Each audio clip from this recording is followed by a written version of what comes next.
اعوذ باللہ من الشیطان الرجیم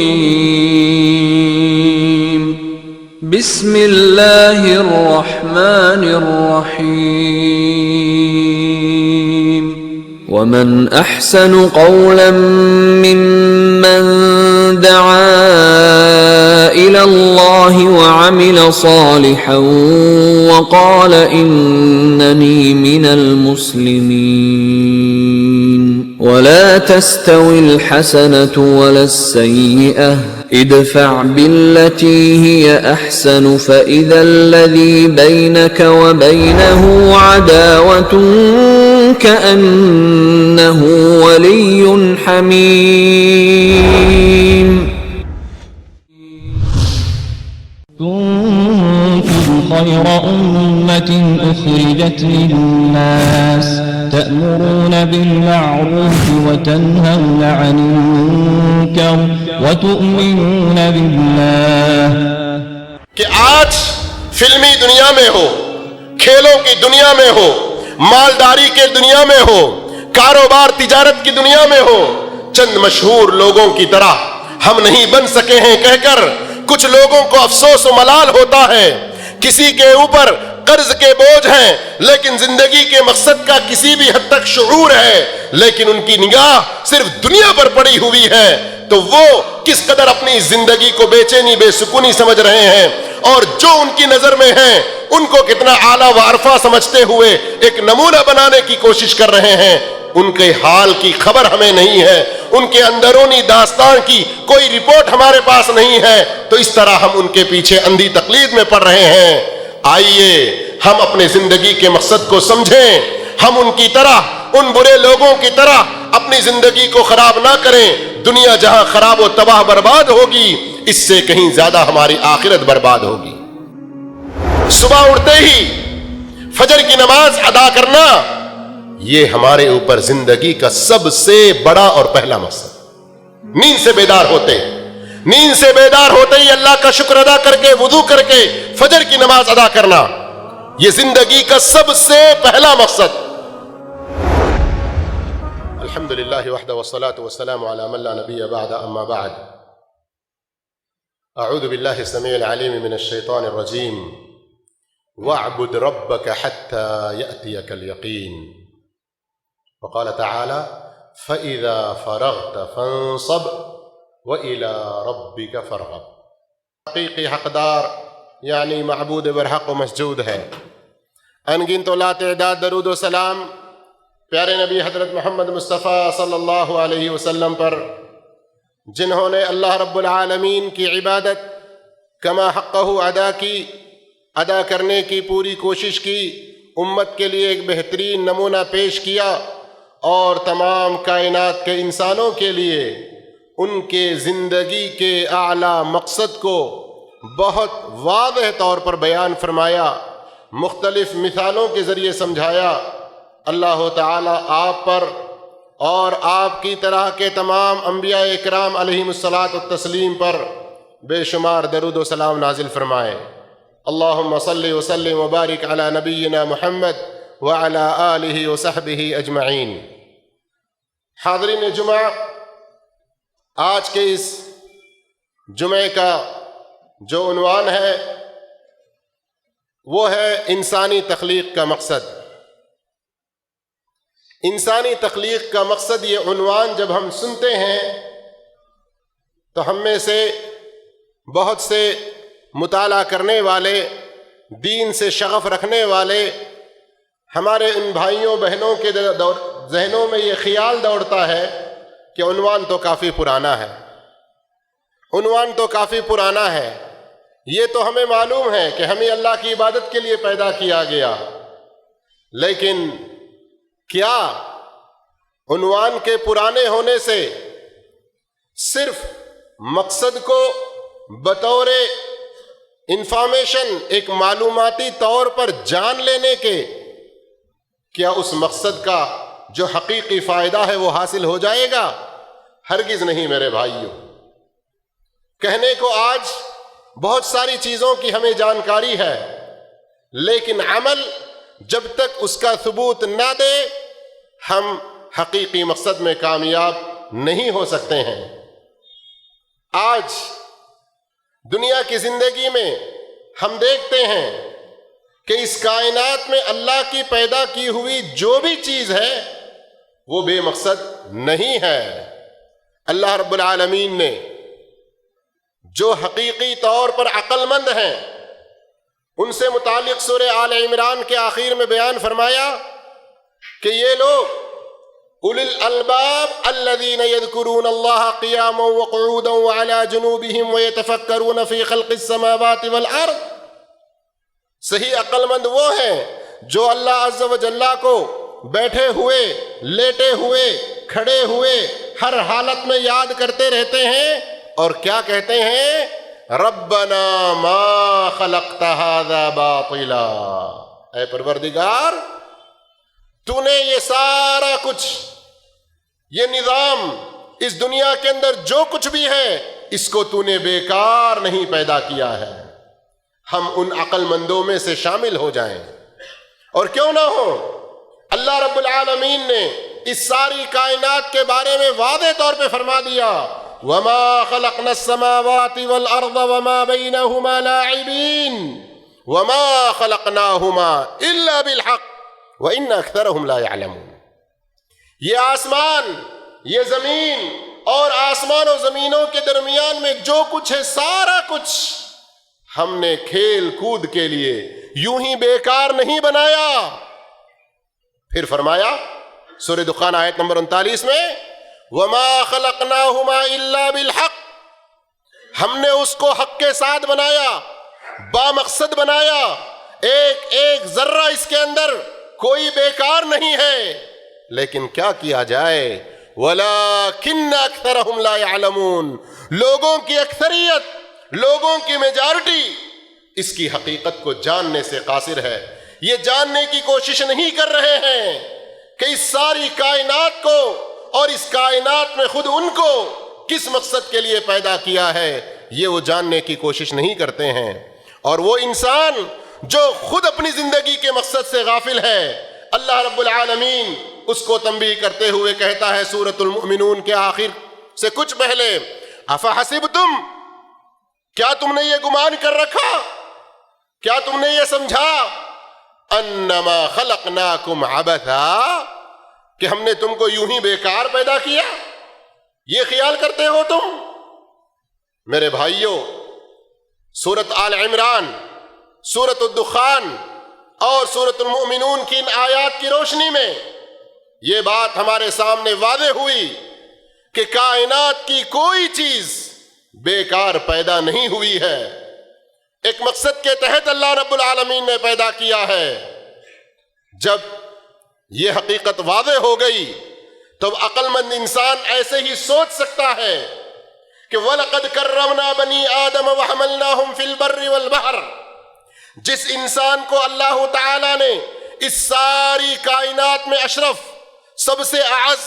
سب سے زیادہ ارفع و اعلیٰ مقام دے کر بنایا، پیدا کیا، کیا اس کو بے مقصد بنا سکتا ہے؟ ہرگز نہیں، ہرگز نہیں۔ اللہ رب العالمین نے ایک اہم مقصد کے تحت ہمیں پیدا کیا ہے، اس مقصد کو جاننا، اس مقصد کو سمجھنا صرف کافی نہیں ہے، بلکہ اس مقصد کو جاننے کے ساتھ ساتھ اس کی جو بعض اہم جزئیات اور اس کی بعض اہم تفصیلات ہوتی ہیں، زندگی کے ہر موڑ پر ان کو بھی سمجھتے جانا، ان سے متعلق تفصیلی جانکاری حاصل کرنا اور اس کے مطابق اپنی عملی زندگی کو بنانا، یہ انتہائی ضروری ہے۔ جو لوگ اپنے زندگی کے مقصد کو نہیں سمجھتے ہیں کہ یوں ہی پیدا ہوئے، کھائیں گے، پیئیں گے، مزے اڑائیں گے اور دنیا کے اندر خوب انجوائمنٹ کریں گے، تو اللہ رب العالمین سورۃ محمد میں کیا فرماتا ہے؟ والذین کفروا یتمتعون ویأکلون، وہ لوگ جنہوں نے کفر کا ارتکاب کیا، اپنے رب کو نہیں جانا، اپنے رب کو نہیں پہچانا، اور یتمتعون، دنیا کی زندگی ہی سب کچھ سمجھ کر یہیں پر وہ ہر طرح کی لگژری لائف گزارنے، ہر طرح کی آرام اور سکون کو پانے کے خواب دیکھتے ہیں اور اسی کے لیے ساری تگ و دو کرتے ہیں. کھانا پینا ہے, سونا جاگنا ہے, ان کی محنت ہے, سارا کچھ بس یہ ہے کہ محنت کرو تاکہ اچھا کھاؤ, اچھا آرام کرو, سوتے رہو. یتمتعون ویاکلون, مزے اڑانا, کھانا پینا, بس یہی زندگی. اللہ کیا فرما رہا ہے؟ کما تأکل الانعام. تو یہ بھی ویسے ہی زندگی گزار رہے ہیں جیسے چوپایوں کی ہے, لیکن آگے ان کا الآثار الوخیمہ والعواقب الکریہہ, جو ان کا برا انجام ہونے والا ہے وہ کیا ہے؟ والنار مثوی لہم, پھر ان کا ٹھکانہ آگ ہے, جہنم ہے, وہ عذاب ہے جس سے بچنے کی ان کے پاس کوئی گنجائش نہیں ہوگی. سیدھے سیدھے مقصد بیان کرنے کے بجائے اس کی اہمیت کو, اس سے غفلت کے انجام کو میں پہلے بیان کر رہا ہوں کہ اگر اس کی جانکاری میں, جاننے کے بعد اس کو عملی جامہ پہنانے میں کوئی کوتاہی ہم نے اگر کی تو یاد رکھو یہ فانی زندگی آخرت کے مقابلے میں کچھ بھی نہیں. یہ زندگی گزر تو جائے گی لیکن یہ زندگی بھی کوئی مطمئن انداز میں نہیں گزرے گی. جی ہاں, تاریخ کے اوراق ہمارے سامنے ہیں. تاریخ کو اگر آپ پرانی سمجھتے ہیں, موجودہ وقت میں جن گندوں لوگوں سے آج کے جوانوں کو اندھی محبت ہے, جن کھیل کود میں اپنی ساری زندگی برباد کرنے والوں کے پیچھے ان کے فین بن کر اپنے آپ کو تباہ کر رہے ہیں, وہ جن کی بڑی بڑی اونچی عمارتوں کو دیکھ کر, آرام دہ زندگی کو دیکھ کر اپنی زندگی کے بارے میں ہمیشہ ملال اور غم میں رہتے ہیں, کبھی ان 5-7 اسٹاروں میں زندگی گزرنے والے یا اس سے بھی اعلیٰ دنیا کی نعمتوں میں رہنے والے, ان کی پریشانیوں کو, ان کے برے حال کو, ان کے دل کی بربادی اور بے چینی کو کبھی ہم نے قریب سے جاننے کی, دیکھنے کی بھی کوشش کی؟ کبھی کسی اخبار میں ان کے کوئی بیان آ بھی جائیں تو کہیں اندرونی صفحات میں آتے ہیں, اگر وہی ان کے کوئی شیطانی کارنامے ہوں تو فرنٹ پیج پر, تاکہ جوان اور زیادہ گمراہ ہو, تو صرف آل دا glitters is not a gold, ہر چمکتی چیز سونا نہیں, ہر فرنٹ پیج پر آنے والی چیز آپ کے لیے آئیڈیل اور نمونہ نہیں. ذرا دنیا کے مالدار لوگوں کے حالات کو بھی جانو. نام لوں گا دنیا کے مختلف علاقوں کے, چاہے اس ہندوستان کے ہوں, جرمن کے ہوں, یورپ کے ہوں, امریکہ کے ہوں, تو ان کی مالداری بیک وقت ایک ایک ملک کے اندر کروڑوں کروڑوں کی سرمایہ داری کرنے والے, لیکن سونے کے لیے 1 گھنٹہ 2 گھنٹہ نیند کے لیے ان کو گولیاں کھانی پڑتی ہیں. بالآخر کتنے ایسے ہیں کہ جو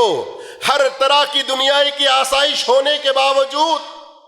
زندگی کے حقیقی مقصد سے جب وہ غافل ہوئے تو اپنے آپ پوائزن لے کر, زہر کا انجیکشن لے کر موت کے گھاٹ اترنا زیادہ پسند کیا. آپ ناچ گانوں کے اعتبار سے ایک کا نام بڑا معروف و مشہور ہے, مرد ہے شکل عورت جیسی. اس مقدس جگہ پر نام لینا بھی مجھے گوارا نہیں, لیکن کئی نوجوان اپنے بال ان کی طرح بنانے کی کوشش کرتے ہیں, لباس ان کی طرح بنانے کی کوشش کرتے ہیں, اور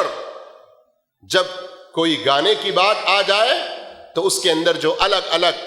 نام ہیں, لیول ہیں, اس اعتبار سے فخر کرتے رہتے ہیں. لیکن حالیہ رپورٹ کے اندر وہ اپنی والدہ کے گود میں سر رکھ کر, ماں تم مجھے کچھ نہ سمجھو, مجھے خودکشی کر لینے دو, مجھے ایک زہر کا انجیکشن لے لینے دو, لیکن ماں منت سماجت کرتے ہوئے اس کو زہر کا انجیکشن لینے سے روک رہی ہے. کیوں؟ اس لیے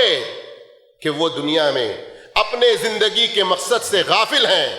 میں ان چند مثالوں کے ذریعے نام لیے بغیر بتانا یہ چاہتا ہوں، خصوصاً اپنے جوانوں کو اور تمام امت مسلمہ کے افراد کو،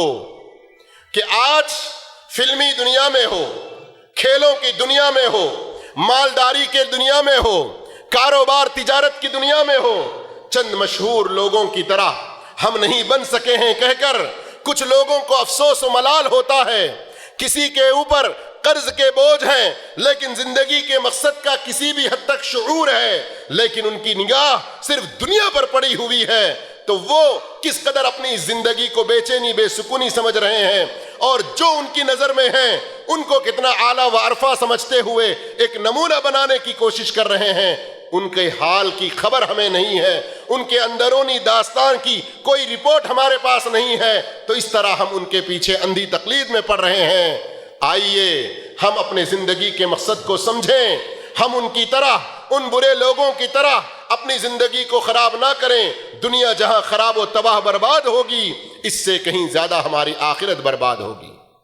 اللہ رب العالمین نے قرآن مجید کے اندر انسان کے پیدائش کے مقصد کو جو واضح طور پر بیان فرمایا، جسے عمومی طور پر ہم جانتے ہیں سورہ ذاریات آیت نمبر 56 کے حوالے سے کہ وَمَا خَلَقْتُ الْجِنَّ وَالْإِنسَ إِلَّا لِيَعْبُدُونَ، میں نے جن اور انسانوں کو صرف اور صرف اس لیے پیدا کیا کہ وہ میری عبادت کریں، میری عبادت کریں. لیکن عبادت کا مفہوم ہے کیا؟ کیا یہ عبادت مسجدوں تک محدود ہے؟ کیا یہ عبادت صرف رمضان کے حد تک محدود ہے؟ کیا یہ عبادت رمضان کے آخری عشرے میں طاق راتوں تک محدود ہے؟ کیا یہ عبادت جمعہ سے جمعہ، رمضان سے رمضان، بقرعید سے بقرعید اس حد تک ہی محدود ہے؟ نا، العبادت اسم جامع لكل ما يحب الله ويرضاه من الاقوال والاعمال الباطنة والظاہرة، جیسے کہ شیخ الاسلام ابن تیمیہ رحمۃ اللہ علیہ نے فرمایا. کئی ائمہ اکرام کی اس سلسلے میں تعریفات، سب سے جامع اور سب سے زندگی کے مقصد کو عبادت جو اللہ نے قرار دیا، عبادت کسی کہتے ہیں، ان الفاظ میں امام ابن تیمیہ رحمۃ اللہ علیہ نے سمو دیا. کیا فرماتے ہیں؟ عبادت ہر وہ قول، ہر وہ عمل، چاہے ظاہری ہو یا باطنی ہو، جسے اللہ رب العالمین پسند کرتا ہے، جس سے اللہ محبت کرتا ہے، وہ عبادت ہے. پھر ایک مرتبہ سن لیجیے، ہر وہ قول، ہر وہ عمل، چاہے وہ ظاہری ہو یا باطنی ہو، جس سے اللہ محبت کرتا ہے، جسے اللہ پسند کرتا ہے، وہ عبادت ہے. تو اب اس اعتبار سے اگر آپ دیکھیں، اس اعتبار سے آپ دیکھیں کہ عبادت صرف وہ اعمال نہیں ہے جن کا تعلق صرف ہمارے اور ہمارے رب کے درمیان میں ہے، صرف وہی نہیں ہے، اس میں کوئی شک نہیں کہ یہ سب سے اعلیٰ درجے کے ہیں. لیکن اس کے علاوہ وہ سارے کام جن کا تعلق ہمارے اور ہمارے جیسے انسانوں کے درمیان میں ہے، چاہے وہ معاملات و لین دین سے تعلق رکھتے ہوں، چاہے وہ اخلاق و کردار سے تعلق رکھتے ہوں، چاہے وہ سیاست و حکومت سے تعلق رکھتے ہوں، چاہے وہ ہماری ازدواجی زندگی سے تعلق رکھتے ہوں جس میں ہم فیملی کے چند ممبرز آتے ہیں، چاہے وہ اجتماعی اعتبار سے تعلق رکھتے ہوں جس میں ہمارے خاندان کے علاوہ، اڑوس پڑوس کے علاوہ دوسرے اور سارے انسانوں سے ہمارے تعلقات ہیں. سارے کام، ان لوگوں سے ہونے والی ہماری ساری ڈیلنگز، ان سے ہونے والی ہماری ساری گفتگو عبادت ہو سکتی ہے جب ہم زندگی کے مقصد کو سمجھتے ہوئے ان سب کو ادا کریں. ہر انسان یہ سارے کام کرتا ہے. آپ کافر کو بھی دیکھتے ہیں کہ وہ مسجد کے سامنے سے بھی گزرتا ہے کتنے ایسے کافر ہیں، غیر مسلم ہیں، مسجد کے سامنے سے گزرتے ہوئے بھی احترام کا جذبہ آتا ہے، دو ہاتھ جوڑ کے ایسے کرتے ہوئے کسی طرح اپنی عبودیت کا اظہار کرتے ہوئے وہ نکلنا چاہتا ہے۔ اور بعض کلمہ پڑھنے والے زندگی کے حقیقی مقصد کو نہیں سمجھے، چلا کے پاس سے، کٹا کے پاس سے، کسی اور جگہ کے پاس سے گزر رہے ہیں، ارے بابا کو سلام نہیں کیا تو کچھ آفت آئے گی کر کے چارانے ڈال کے جا رہے ہیں۔ فرق سمجھ رہے ہیں؟ ہر انسان کے اندر عبودیت کا احساس ہے، لیکن زندگی کا جو حقیقی مقصد یہ عبودیت خالصتاً اللہ کے لیے ہو، کسی اور کے لیے نہ ہو، اس مقصد کو جب ہم اچھی طرح سمجھیں گے، جانیں گے، تو پھر صرف ہماری نمازیں اور ہمارے روزے، ہمارے زکوٰۃ اور حج ہی نہیں، زندگی کے سارے کام اللہ رب العالمین کی مرضی کے مطابق گزارنے کی کوشش کر سکتے ہیں۔ آپ نماز کی بات آتی ہے، روزے حج زکوٰۃ کی بات آتی ہے، جہاد فی سبیل اللہ کی بات آتی ہے، تو اپنے آپ کو اگر ان چیزوں سے محبت رکھنے والے ہیں تو وہاں یہ سمجھیں گے کہ میں اللہ کی عبادت اور زندگی کے مقصد کو سمجھنے کے حوالے سے اس کو کافی حد تک پورا کر رہا ہوں۔ لیکن اس طرح کے یہ اعمال کرنے والے ہمارے لوگوں میں سے کتنے ایسے ہیں جو اپنے بیوی کے حقوق ادا نہیں کرتے، کما رہے ہیں، بچوں کے حقوق ادا نہیں کرتے، صحیح ان کی تعلیم و تربیت نہیں کرتے، ماں باپ خدمت کے محتاج ہیں، ان کی کوئی دیکھ بھال اور ان کے ساتھ کوئی حسن سلوک نہیں ہے۔ لیکن ذرا اس حدیث پر آپ غور فرمائیں، نبی کریم صلی اللہ علیہ وسلم صحابہ اکرام کے درمیان میں بیٹھے ہوئے ہیں، صحابہ اکرام کے درمیان میں بیٹھے ہوئے ہیں، ایک تنومند صحت مند شخص کا ادھر سے گزر ہوتا ہے، صحابہ کہتے ہیں اس جیسا آدمی اگر جہاد فی سبیل اللہ میں لگ جائے تو کتنا بہتر ہو، کتنا دین کے کام آ جائے۔ اللہ کے نبی صلی اللہ علیہ وسلم کیا فرماتے ہیں؟ میں بات کو مختصر کرتے ہوئے صرف ترجمے پر اکتفا کر رہا ہوں کہ اگر یہ شخص اپنے بوڑھے ماں باپ کو کھلانے کی غرض سے کمانے نکلا ہے، یہ فی سبیل اللہ ہے۔ اگر یہ شخص اپنے بیوی بچوں کو کھلانے کی غرض سے کمانے کے لیے نکلا ہے تو یہ فی سبیل اللہ ہے۔ اگر یہ شخص لوگوں کے سامنے ہاتھ پھیلانے سے، اپنے آپ کو بچانے کی غرض سے کمانے نکلا ہے، یہ فی سبیل اللہ ہے۔ اگر یہ لوگوں میں فخر و مباحات، لوگوں کے اوپر اپنی گھمنڈی تکبر اور اپنا بڑا پن جتانے کی غرض سے کمانے نکلا ہے تو یہ سبیل الشیطان ہے۔ میرے بھائیوں، جہاد فی سبیل اللہ کا نام ہم سنتے ہیں، اللہ کے راستے میں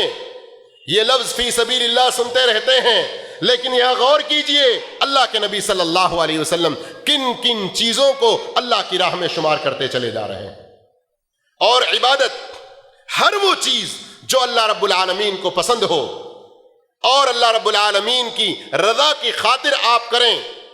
نیکی پانا آپ کا مقصود ہو، تو یہ عمومی اعتبار سے عبادت میں داخل ہے۔ اس سلسلے میں صحیح بخاری مسلم وغیرہ کی وہ حدیث بھی آپ دیکھ سکتے ہیں، اللہ کے نبی صلی اللہ علیہ وسلم فرماتے ہیں اِنَّكَ لَن تُنفِقَ نَفَقَةً تَبْتَغِي بِهَا وَجْهَ اللَّهِ إِلَّا أُجِرْتَ عَلَيْهَا۔ تم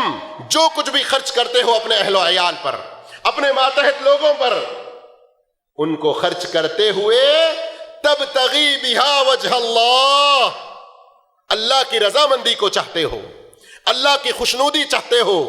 دنیا کے فخر و مباحات، ریاکاری، دکھلاوا، شہرت، نام و نمود نہیں،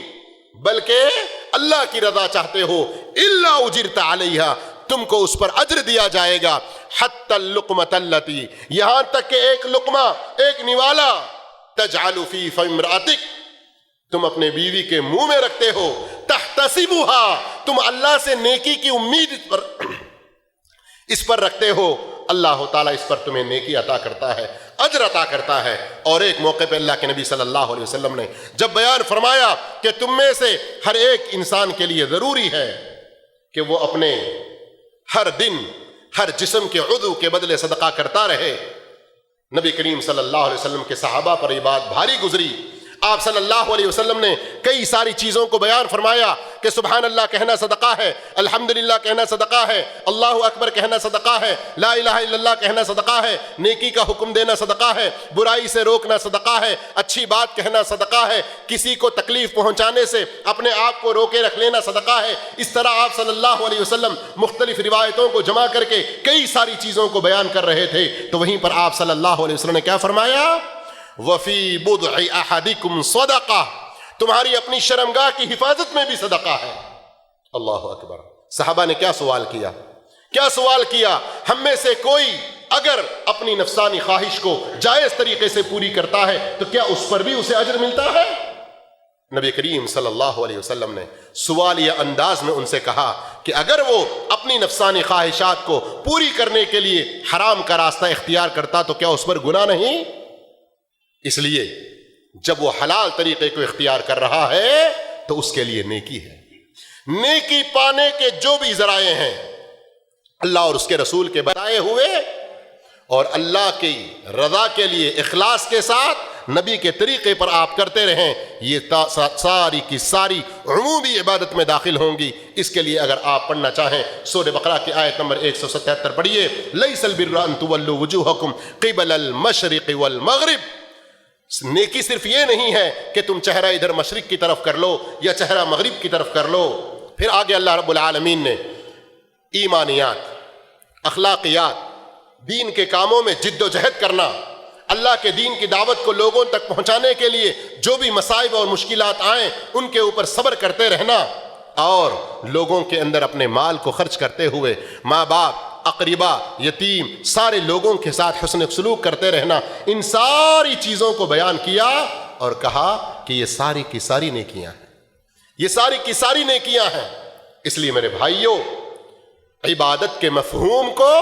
مسجد تک محدود نہ کریں، عبادت کے مفہوم کو رمضان تک محدود نہ کریں، اور زندگی کا مقصد جو عبادت ہے اس کو صرف جانکاری کی حد تک، معلومات کی حد تک محدود نہ کریں، بلکہ صبح اٹھتے ہی ایک مسلمان، سارے انسانوں کا یہ مقصد ہونا چاہیے لیکن غافل ہیں کم سے کم ہم جو اپنے آپ کو مسلمان سمجھتے ہیں، ہم تو اس مقصد کو اچھی طرح یاد رکھیں اور اس پر عمل کریں اور اس کی دعوت دوسروں کو دیتے رہیں۔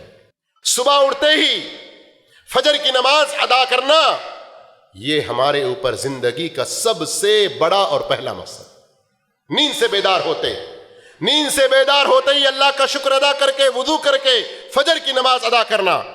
یہ زندگی کا سب سے پہلا مقصد۔ پھر اس کے بعد نماز سے فراغت کے بعد اللہ رب العالمین نے صبح کے وقت میں جو برکت دی ہے، اس میں اب کوئی آدمی اپنی آفس کو نکلتا ہے، وہ کس لیے نکل رہا ہے؟ کمائی کے غرض سے؟ آپ نے حدیث سن لی اس سے پہلے۔ اپنے آپ کو سمجھیں کہ آپ عبادت میں ہیں، اپنے گھر سے نکلنے سے لے کر ڈیوٹی پہنچنے تک، ڈیوٹی کے دوران واپس آنے تک، یہ ساری آپ کی نیکی میں لکھی جائیں گی جب آپ اخلاص اپنائیں گے، زندگی کے مقصد کو سمجھ کر، اس سلسلے کی آیات و احادیث کے مفہوم کو جان کر۔ اسی طرح ایک اسٹوڈنٹ اسکول کے لیے نکلتا ہے، کالج کے لیے نکلتا ہے، یونیورسٹی کے لیے نکلتا ہے، کیا علم عبادت نہیں؟ علم کا حاصل کرنا نیکی نہیں؟ بلکہ دین کے علم کے لیے اگر کوئی انسان جا رہا ہے تو یہ اس کے لیے جہاد فی سبیل اللہ کے برابر، حج کے ثواب کے برابر، اس کے لیے جنتوں کا راستہ اللہ رب العالمین آسان فرما رہا ہے۔ تو ایک اسٹوڈنٹ اپنے بیگ کو لٹکا کے اسکول کی طرف جا رہا ہے، بسوں میں چڑھنے کی پریشانیاں ہوں، گاڑیوں میں جانے کی پریشانیاں ہوں، بارش میں بھیگتے ہوئے جانے کی پریشانیاں ہوں، دھوپ کی سختیاں جھیلتے ہوئے جانے کی پریشانیاں ہوں، ان سب کو اپنے لیے عبادت محسوس کرے، نیکی محسوس کرے۔ آپ اپنے کاروبار کے لیے نکلے ہیں، مارکیٹ کے اندر تجارت کے لیے نکلے ہیں، اس کو آپ عبادت سمجھیں، ساتھ ہی ساتھ اس بات کا بھی خیال رہے کہ جب ہم اپنی ڈیوٹی انجام دے رہے ہیں، چاہے کسی آفس میں انجام دے رہے ہیں، چاہے کسی مارکیٹ میں انجام دے رہے ہیں، یا ایک نوکر کی حیثیت سے، لیبر کی حیثیت سے کہیں ڈیوٹی انجام دے رہے ہیں، ہم جس نوعیت کا جو بھی کام کر رہے ہیں وہاں شریعت کی کیا پابندی ہمیں کرنا ہے، اس کا پورا پورا ہم لحاظ رکھیں۔ مارکیٹ میں اگر ہیں، سبزی وبزی بیچنے میں لگے ہوئے ہیں، تو نرم نرم نیچے چھپا کر اچھا اچھا اوپر رکھ کر دینے کے وقت میں انجانے طور پر مکس کر کے دیں۔ یہ دھوکے بازی، یہ عبادت میں خلل، نیکی سے محرومی، اللہ کے غضب اور اللہ رب العالمین کی طرف سے برکتوں کے اڑ جانے کا سبب ہوگا۔ آپ آفس میں ہیں اور وہاں پر آپ کو ڈیوٹی پہ جس وقت میں پہنچنا ہے نہیں پہنچ رہے ہیں، پہنچ گئے ہیں، لیکن بس کیمرے تو فٹ نہیں ہے، ابھی تو صاحب کے آنے کا، سی او کے آنے کا، جی او کے آنے کا ٹائم تو نہیں ہوا، چلو 1 گھنٹہ ہم ذرا ریسٹ لیتے ہیں، کام ہے نہ کر کے یہ سب کچھ کر رہے ہیں، یہ سب خیانت ہے، عبادت نہیں ہے، نیکی سے محرومی ہے۔ میرے بھائیوں، عبادت کے اس عمومی مفہوم کو ہم سمجھنے کی کوشش کریں۔ اسی طرح لین دین کاروبار میں ہیں، سود کے معاملات، رشوت کے معاملات اور اسی طرح دھوکے بازی کے دوسرے معاملات سے ہم بچیں۔ اللہ عز و جل کی رضا کے لیے جس نے ہمیں زندگی کے اندر چند دن کے لیے موقع دیا ہے اور یہ مختلف قسم کے ہنر جو ہمیں عطا کیے ہیں تاکہ ہم حلال روزی اختیار کر کے اس حلال روزی کے ذریعے ہم اپنے جسم میں کچھ قوت لائیں تاکہ اس کی کما حقہ عبادت کریں۔ اسی لیے ابن المبارک اور دوسرے کئی ائمہ کے اقوال ہمیں اس سلسلے میں ملتے ہیں کہ نماز، روزہ، حج، زکوٰۃ جیسی چیزیں اخلاص کے فقدان کی وجہ سے رائیگاں برباد ہو جاتی ہیں۔ وہیں عادات روزمرہ زندگی کے،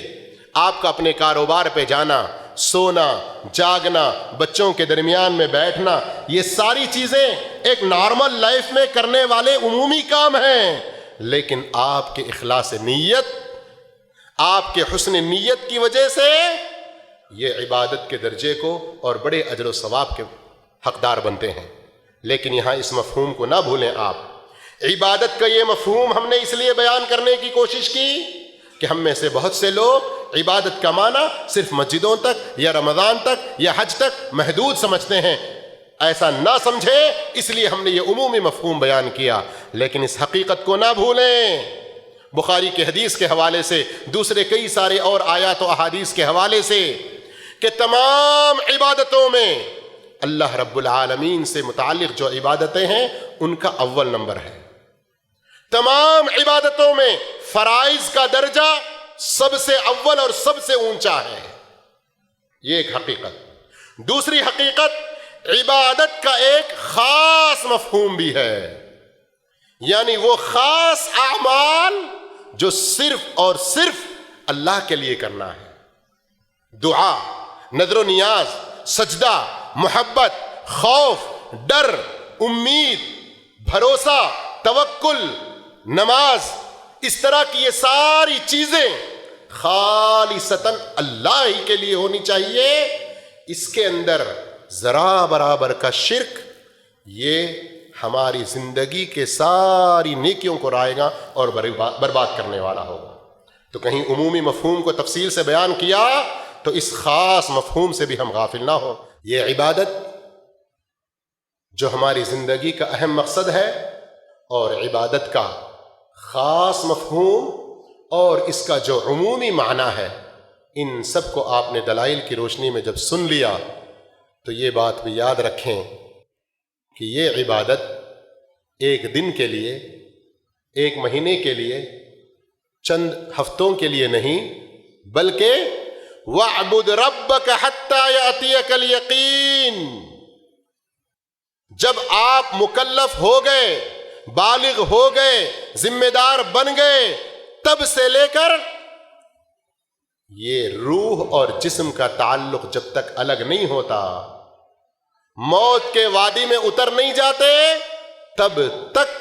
یہ عبادت ہماری کنٹینیو جاری رہنی چاہیے۔ اور جس نے زندگی کے صحیح مقصد کو سمجھا اور ہم نے اس کا جو عمومی مفہوم بتایا، اس کو اس آیت کا مفہوم سمجھنے میں مشکل نہیں ہوگی کہ کیسے ہم پوری زندگی عبادت کیسے کر سکتے ہیں جب نیند آپ کی راحت کے لیے ہے، لیکن اس لیے سو جاتے ہیں تاکہ تازہ دم ہو کر پھر صبح ہم جاگنے کی حالت میں اللہ کی ساری ذمہ داریوں کو اچھی طرح انجام دے سکیں۔ تو یہ نیند بھی آپ کے لیے عبادت،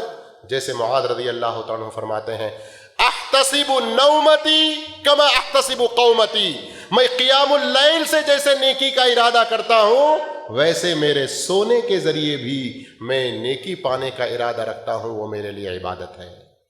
اور اللہ نے سورہ شرح میں بھی یہی فرمایا فَإِذَا فَرَغْتَ فَانْصَبْ، بڑے بڑے فرائض سے، بڑے بڑی ذمہ داریوں سے، بڑے بڑے اہم کاموں سے، بڑی بڑی اہم عبادتوں سے آپ فارغ ہو گئے تو یہ نہ سمجھو کہ اب چھٹی مل گئی، نہ،